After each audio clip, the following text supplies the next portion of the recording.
Our next guests weave magic with their hands, and today we are so privileged to be witnessing their extraordinary talents. Ustad Tawfiq Qureshi ji, a master percussionist and composer known for his groundbreaking approach to rhythm, blending classical traditions with global influences. We are also so honored to have with us Bikram Ghosh, an acclaimed tabla virtuoso whose artistry bridges the worlds of Indian classical music and contemporary experimentation. Together, they are all set to put us in a trance of music and beats, and we encourage you to tap along and clap along. They will also be paying a tribute to the legend Zakir Hussain ji, who we lost earlier this year. Please welcome, with a lot of warmth, with a thunderous applause, Ustad Tawfiq Qureshi and Shri Bikram Ghosh.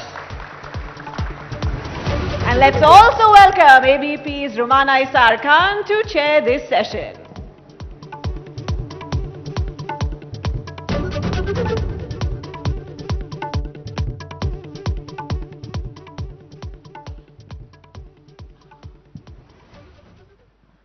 नमस्कार।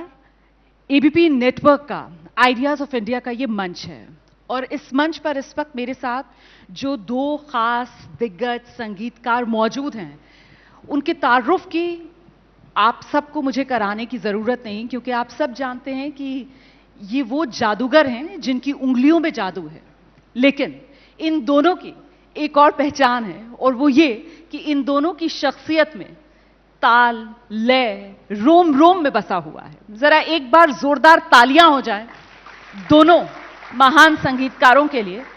और वो जो एक अलग अंदाज है दोनों का, वो हुनर जिससे मुझे लगता है बहुत से लोग वाबस्ता होंगे और बहुत से वाबस्ता नहीं भी हैं, उसी से शुरुआत करें। तौफीक भाई, आपसे पूछना था। क्या पूछ रहे हैं आप मुझसे? आपको ये धाती धागे ना धागे थू ना कहना कैसा लगता है? मुझे एक्चुअली गिना धागे ना धागे तीना गिना ज्यादा अच्छा लगता है। लेकिन कृतिकता किट धिन्य धा किड़तक थुन ना तिट था कृधान कृतिकता किट धिन्य धाच धा गिड़तक तिट गिड़तक धा धा गिड़तक तिट गिड़तक दिन दिन तकट दिन तकटता दिन दिन तकिट रोमाना जीता तक दिन तकट एबीपी तकट धा गिन तकिट तक दिन तकिट था कॉन्क्लेव तकट क्लेव तकट तक दिन कॉन्क्लेव तकिट दिन दिन एबीपी लाइव ता तिंग तकट ता ता ता ता दिन ता दिन तकिट ता दिन तक तकिट दु चिक तक चिक दु चिक तक चिक दु चिक तक चिक दु चिक तक चिक दु चिक तक चिक दु चिक तक चिक दु चिक तक चिक दु चिक तक दु चिक तक दु चिक तक दु चिक तक दु चिक तक दु चिक तक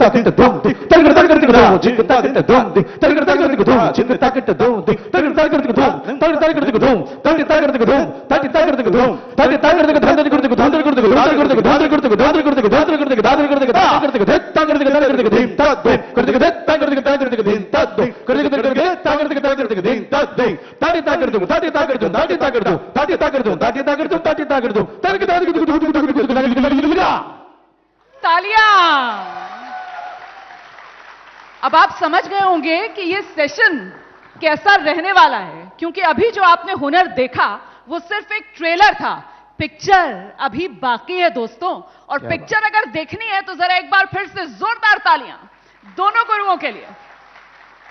अब मुझे ये बताइए कि आप दोनों इतने बड़े बड़े संगीत घरानों से ताल्लुक रखने वाले जी, तो ये जो संगीत है और ये जो सवाल जवाब का अंदाज था, ये विरासत में, मतलब वो कहते हैं ना कि खून में शामिल था, या फिर इसके लिए मशक्कत करनी पड़ी, मेहनत करके हासिल किया?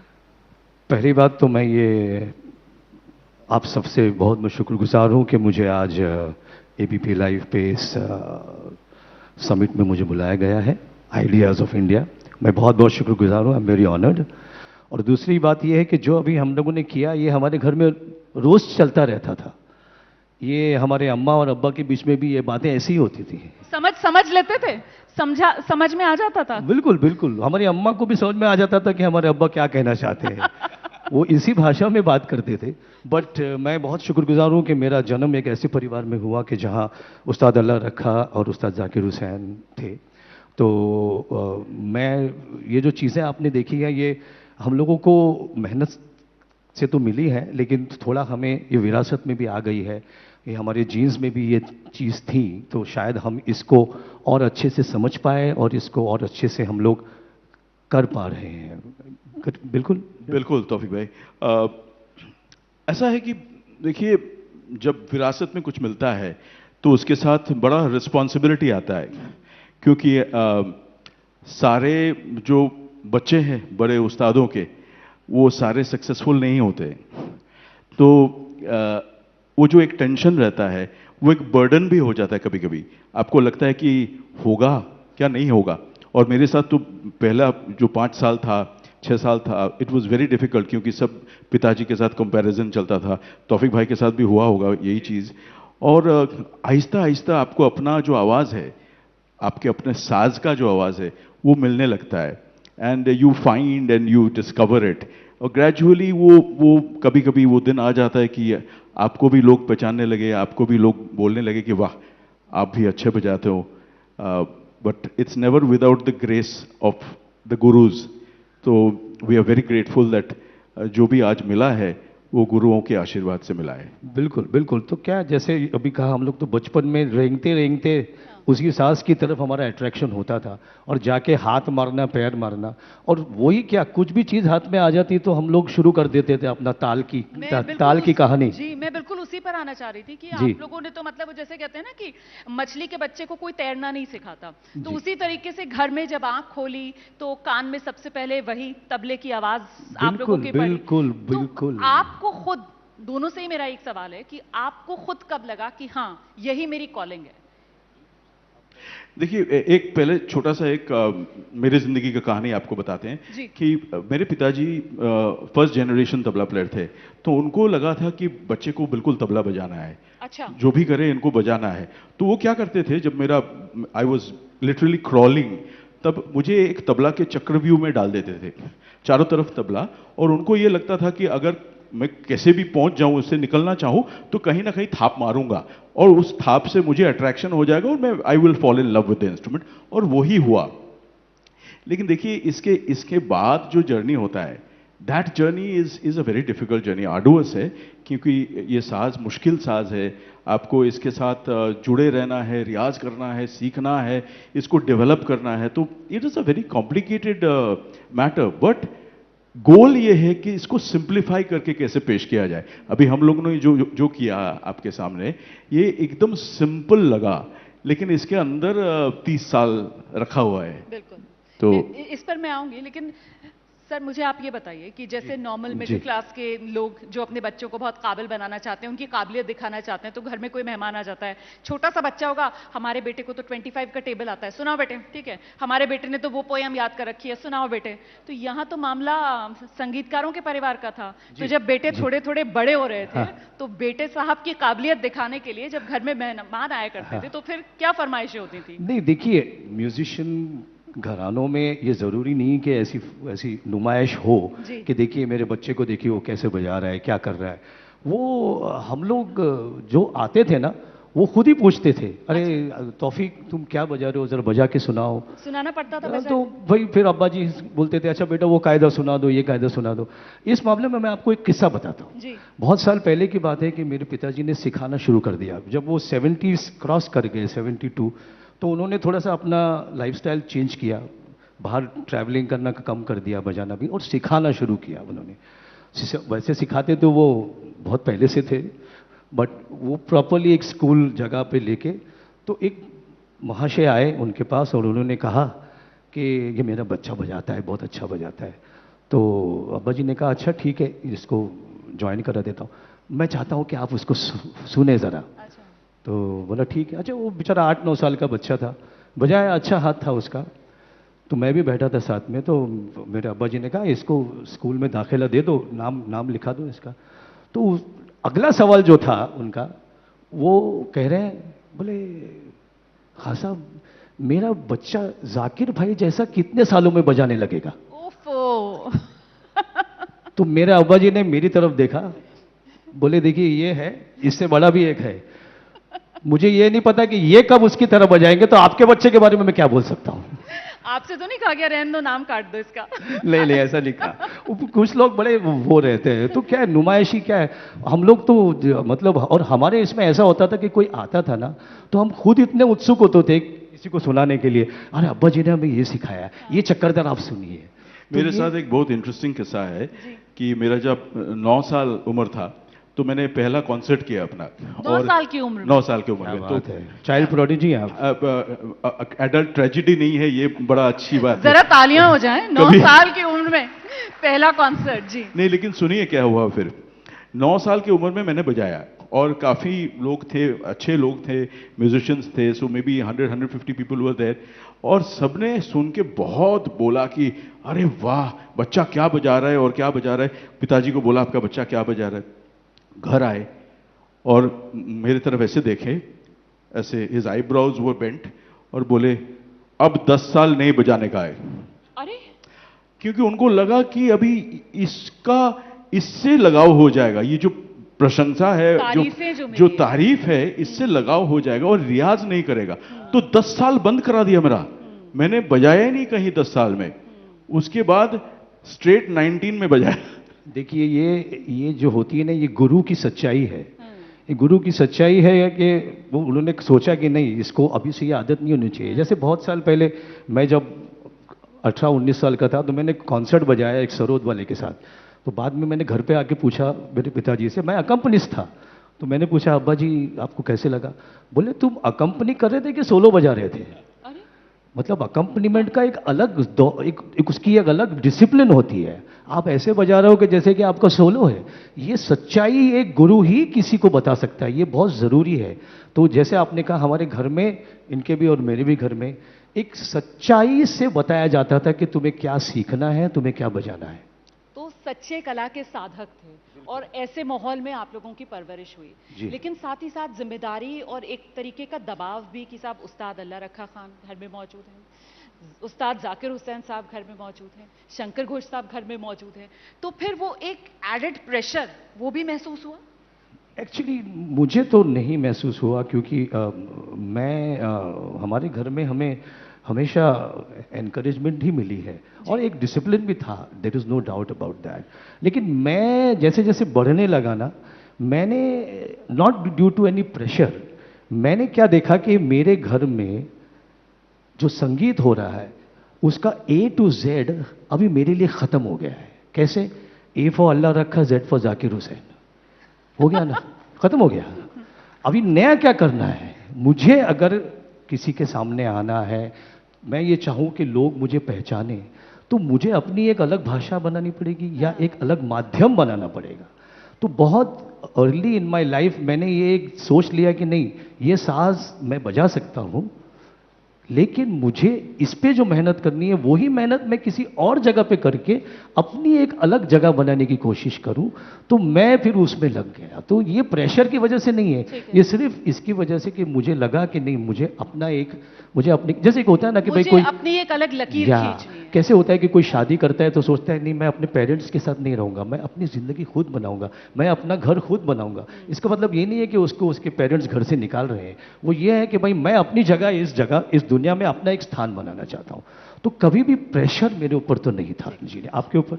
नहीं, एक सेकंड, उस्ताद तौफीक कुरैशी साहब ने जो खुद को रीइन्वेंट किया, किया, पहले तो ना ये उस्ताद निकाल दीजिए, गलती से लगा दिया है, ये गलती से लगा दिया गया हम लोगों है। की। और ये लीजिए, आप ये लीजिए, मेरे लिए क्या होता है, ये रहा पेन, जो आपकी इच्छा है वो करके दिखा दीजिए आप यहाँ पर। मैंने इनसे कहा, मैं करता हूँ, मैंने इनसे कहा कि शायद लोग मेरे नाम के आगे उस्ताद इसलिए लगाते हैं क्योंकि मेरे बाल जल्दी सफेद हो गए, मुझे अभी कलर लगाना पड़ेगा।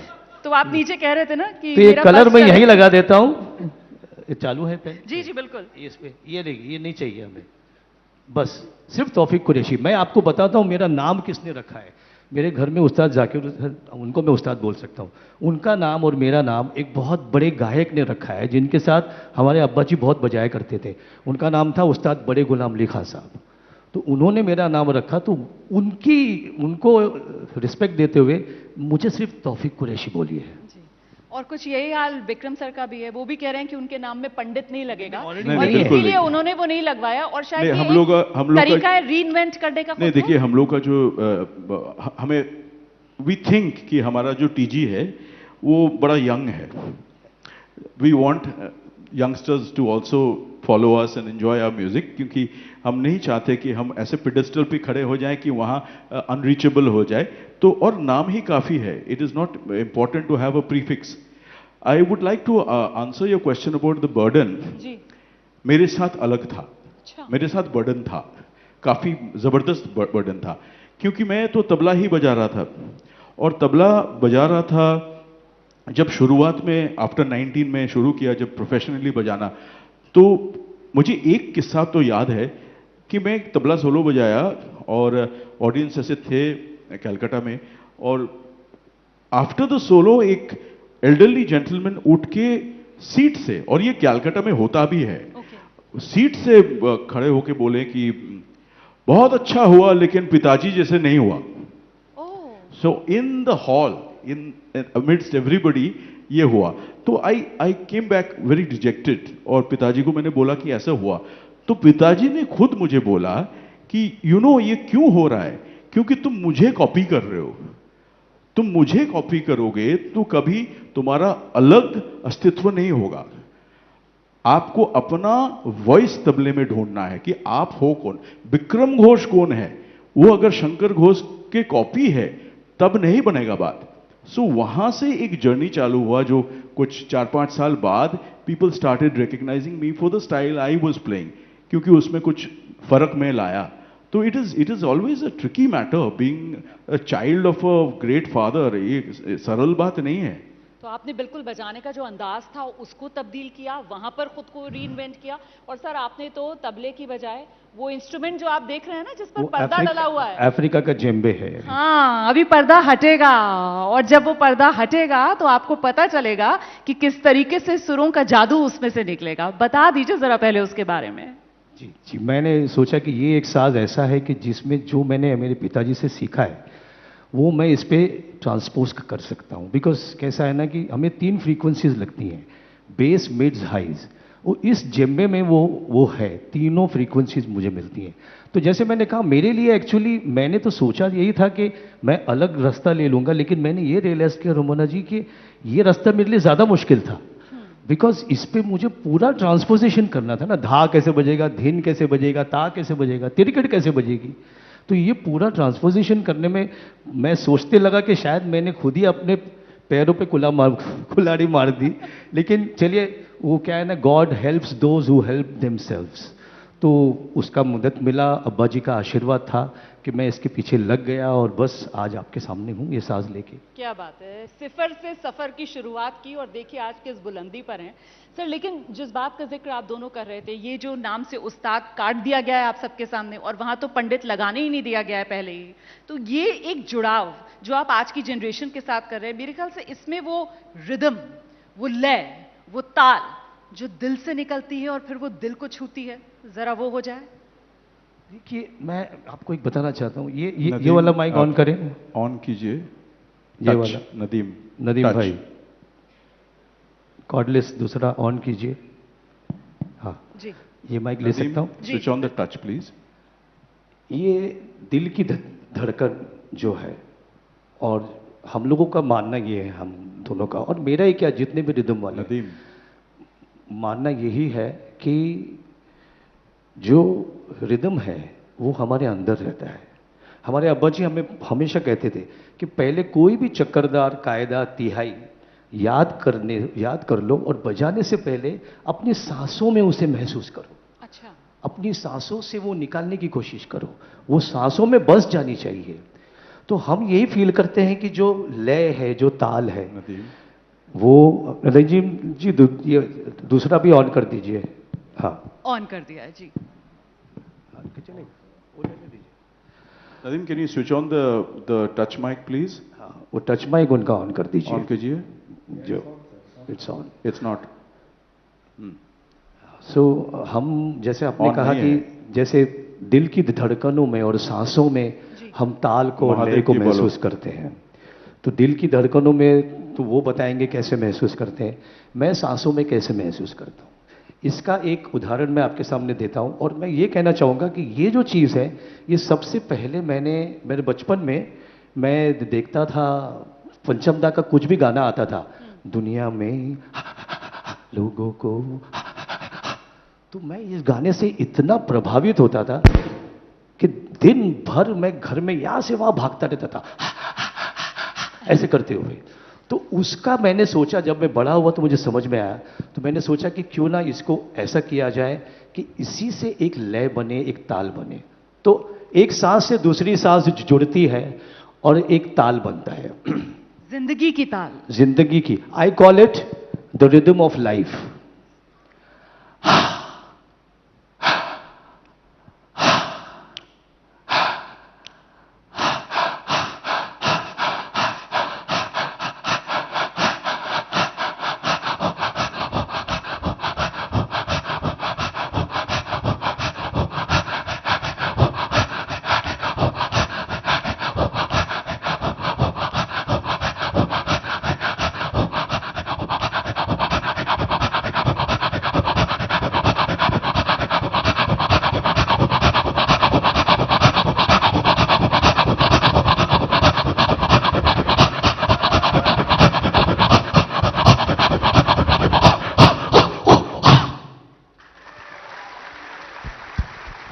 ये सांसों की ताल थी और सांसों की ताल के बाद अब बारी है दिल की धड़कन की ताल सुनने की। अब जरा दिल थाम लीजिए। वो कबीर जी का है ना, जी, अजपा जाप जपो भई साधु, सांसों की कर लो माला। क्या बात है। अजपा जाप जपो, तो ये सांसों का एक मैं माला आपके सामने पेश किया। अब दिल की धड़कन ये बताएंगे। देखिए, सारे रिदम जो है वो असल में ह्यूमन बॉडी के अंदर पहले से ही है, और हमारे जिंदगी में हम जिंदा हैं ये कैसे पता लगे? हार्ट बीट, ये माइक्रोकॉज्म है। सारे दुनिया का जो रिदम है, आप अगर देखें, ताल में बंधा हुआ है। 24 घंटे का दिन है, 365 days a year, Halley's comet coming back every 75 years, सारा कुछ ताल में बंधा हुआ है। लेकिन ये मैक्रोकॉज्म है। माइक्रोकॉज्म जो है वो अपने दिल के अंदर है। और कैसे है? वो दिल के धड़कन है, उसी से पता लगता है कि आप जिंदा हो। जैसे आप अगर अपने आप को टैप करके देखें तो ऐसा आवाज निकलेगा, आपका नहीं निकलता है। बहुत स्ट्रांग है आपका दिल सर। हाँ, मतलब आज स्ट्रांग ज्यादा होगी यहाँ एबीपी कॉन्क्लेव में आके।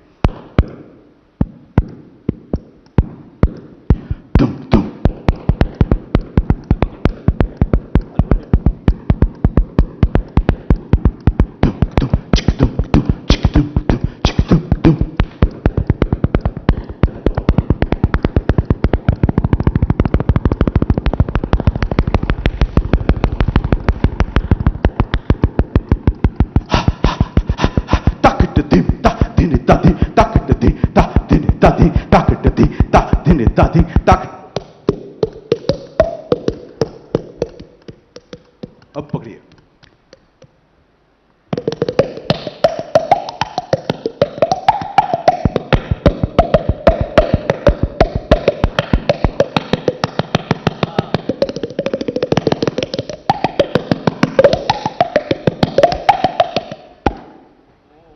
क्या बात है, क्या बात है सर। इसे कहते हैं, आपने ड्रम एंड बेस सुना होगा, ये है drum and face. We have to face up to all the challenges. ये सुर, ये ताल, ये लय, हम तो यही उम्मीद करते हैं कि आप सबकी जिंदगी में भी ये यूं ही बरकरार रहे, क्योंकि ये जीवन की लय है, ये जिंदगी की लय है, जिंदगी की उमंग है। और मुझे लगता है यहाँ दर्शकों को ये भी जानना चाहिए कि आप लोगों का एक नया एल्बम रमता जो आप दोनों लेकर आ रहे हैं, जरा उसके बारे में आप दर्शकों को रमता का नामकरण जो है ये तौफीक भाई ने दिया। और इसका बड़ा इंटरेस्टिंग सा स्कैंशन है। तौफीक भाई आप बताइए, स्कैंशन क्या है? नहीं, इसका क्या है, रमता जो है, रमता मतलब प्लेफुलनेस, और विक्रम का रम है और तौफीक का ता है, तो रमता ये बन गया एल्बम हमारा। और हम लोगों ने ये एल्बम अभी इस बार रिलीज किया है। ये काफ़ी वक्त से हम लोग की बातचीत हो रही थी कि हम लोग इसको करेंगे। एक हम दोनों परकशनिस्ट हैं, तो ये मैंने सोचा कि अगर जब इन्होंने मुझे पूछा कि भाई तौफीक ये करते हैं एल्बम, तौफीक भाई ऐसे दादा बिल्कुल, क्योंकि मुझे लगता है कि परकशनिस्ट हम दोनों जो है, हम दोनों बहुत कुछ कर सकते हैं। हम अपने जो इंडिविजुअल इंस्ट्रूमेंट्स तो बजाते ही हैं, लेकिन ये भी वॉइस से करते हैं, बॉडी परकशंस करते हैं। कोई भी चीज़ इनके हाथ में दे दीजिए, बजाना शुरू कर देंगे, मैं भी वैसा ही हूँ। तो मैंने सोचा अगर रमता का एक एल्बम आना है तो वो विक्रम घोष जी के साथ ही होगा, और मैं इनके काम को एडमायर भी करता हूँ सालों से। तो इसलिए रमता अभी रिलीज हो गया है, it is there on all audio platforms, तो आप लोग प्लीज़ जाके उसे सुने, लाइक करें और हमें आशीर्वाद दें आपका। बिल्कुल बिल्कुल, क्योंकि परकशन बेस्ड एल्बम बहुत साल बाद आया। वन डजन इनफैक्ट 25 इयर्स बैक तौफीक भाई का एल्बम रिधुन आया था, रिधुन मैंने किया और था। 24 इयर्स बैक मेरा रिदमस्केप आया था। बिल्कुल। और अभी रमता, और हमने इंटरेस्टिंग सी बात है, कोइंसिडेंटली तौफीक भाई नोटिस इट यस्टरडे, तीनों एल्बम का नाम आर से है, तो RRR RRR का बड़ा RRR जोर शोर है। ब्लॉकबस्टर रही है, और हम उम्मीद करते हैं कि आपकी ये रिदम एल्बम जो है उसे भी जनता इतना ही प्यार करेगी। लेकिन जो मैंने पहले कही थी बात कि साहब इन दोनों की सिर्फ उंगलियों में जादू नहीं है, आप देख रहे हैं ना कैसे इनके रोम रोम में संगीत रचा बसा है। और वो जो पहले सिर्फ एक ट्रेलर था, अब बारी आ गई है रमता का वो हिस्सा सुनाने की दर्शकों को जिसको कोशिश सुनकर करते हैं। दर्शक झूम उठेंगे। जी बिल्कुल, कोशिश करते हैं आप लोग के बिल्कुल। सामने थोड़ा कुछ हाँ जी। बजाने के लिए। तो आप हम लोग लोग- का, आप लोग की इजाजत हो तो थोड़ा सा जी, इजाजत। बिल्कुल, बिल्कुल। Thank you. आइए, हमारे साज वहां लगे हुए हैं।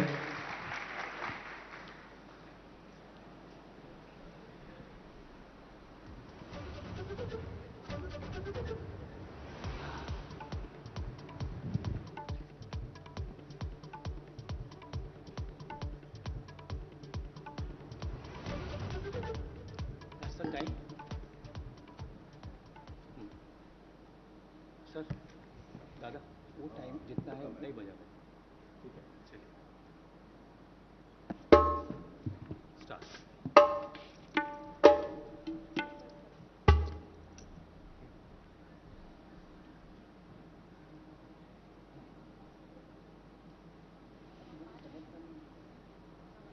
हमारे पास टाइम बहुत कम है।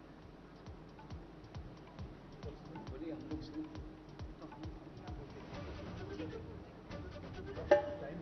हाँ उतना ही, थोड़ा सा बढ़ सकते हैं, थोड़ा सा स्ट्रेच कर सकते हैं। तो ये जो हमारा रमता का एल्बम है और ये जो हम अभी यहाँ आपके सामने पेश करने जा रहे हैं, हमने कुछ दिन पहले ही एक ऐसे व्यक्ति को खोया है हम लोगों ने, आप लोग भी जानते ही हैं उनको, जो हम दोनों के लिए बहुत उनकी एक अहमियत थी।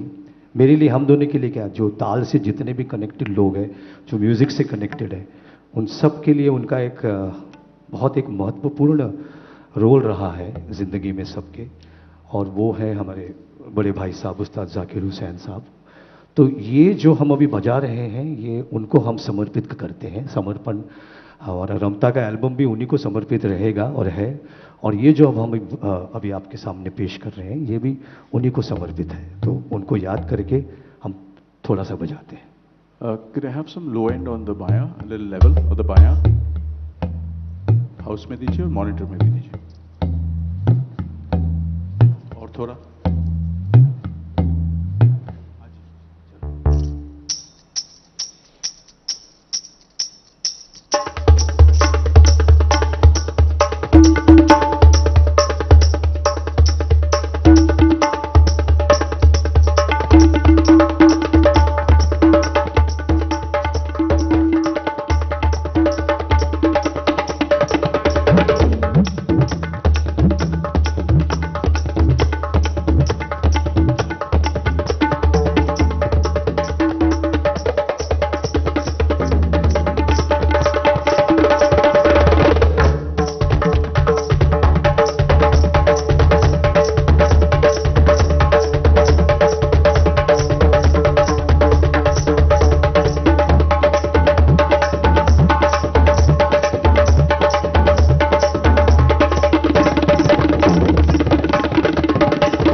Monitor.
उम्मीद करते हैं आप सबको अच्छा लगा होगा और आप लोग हमें आपका आशीर्वाद देंगे और रमता आप लोग जाके सुनेंगे।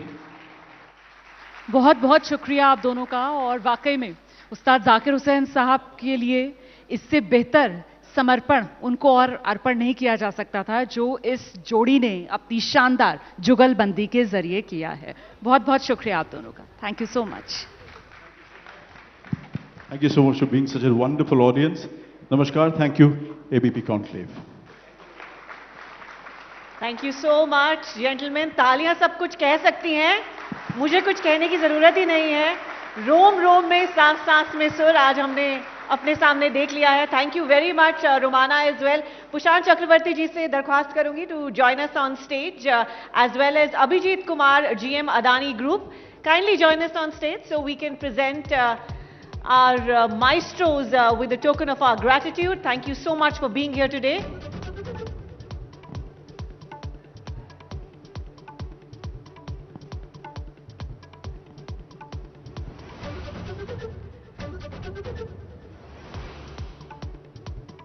एक बार फिर बहुत बहुत धन्यवाद आपका। Thank you so much.